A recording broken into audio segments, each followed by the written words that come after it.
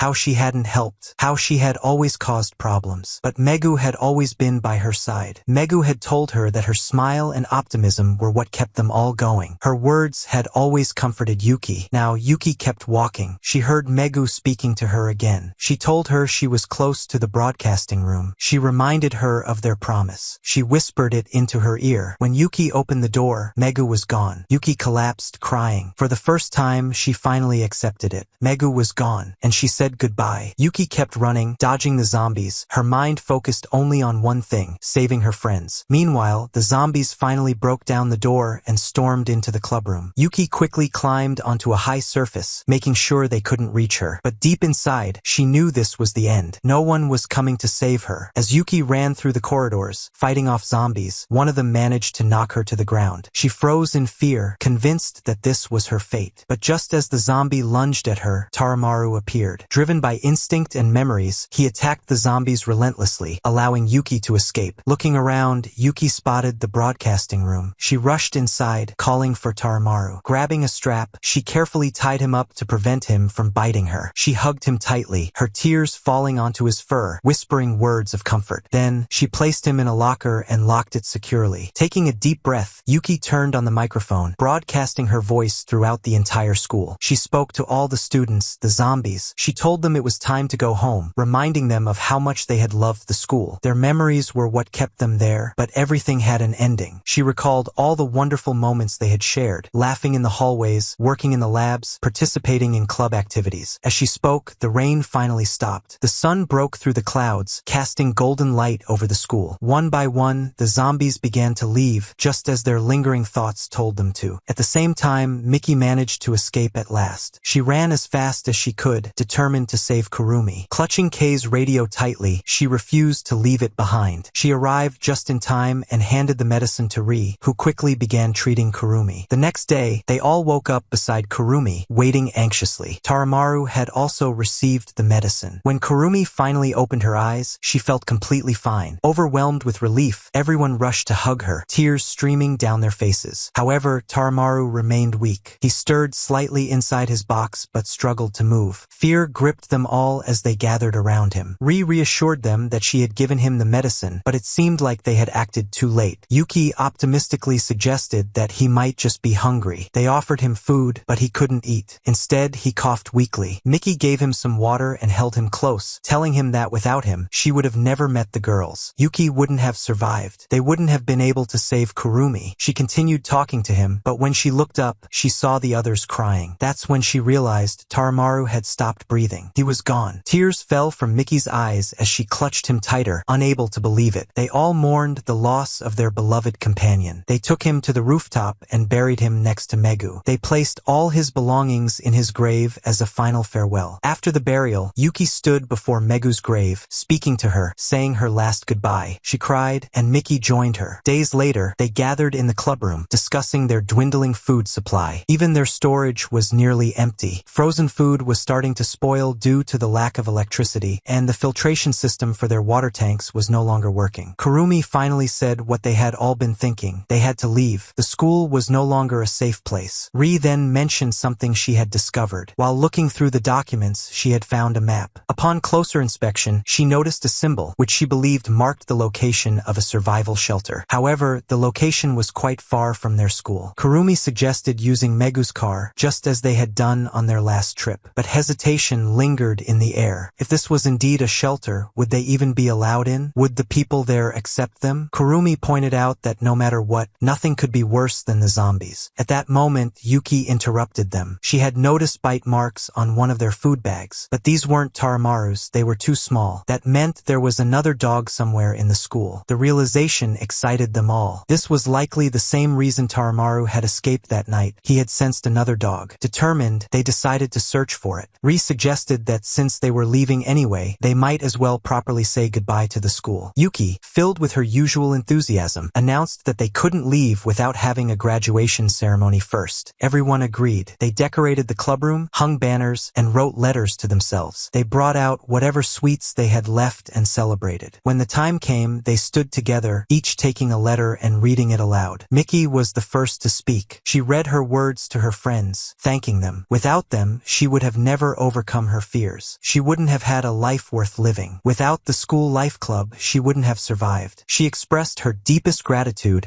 for their unwavering support. Tears welled in everyone's eyes as they listened. Next, it was Yuki's turn. She admitted that although they had lost Megu, Taramaru, and their friends, she was still happy because she had them. She would graduate with them. She began to cry, and they all hugged her tightly. Ri and Kurumi also shared their speeches. Meanwhile, Yuki teased them, making lighthearted jokes. But no one ever got mad at Yuki. Her positivity was the one thing that had kept them going through everything. Once the ceremony was over, Yuki walked to the front of the clubroom. She placed the stuffed bear Megu had given her on the podium, where Megu used to stand when she taught them. And then they left. As Yuki walked away, she turned back one last time. She imagined Megu standing there, smiling, waving them goodbye. Her friends called out to her, and she snapped back to reality. She left the school for good. They all climbed into Megu's car and started their journey. The school was completely empty now. There wasn't a single zombie left. They had all gone home. As the car drove away, the girls excitedly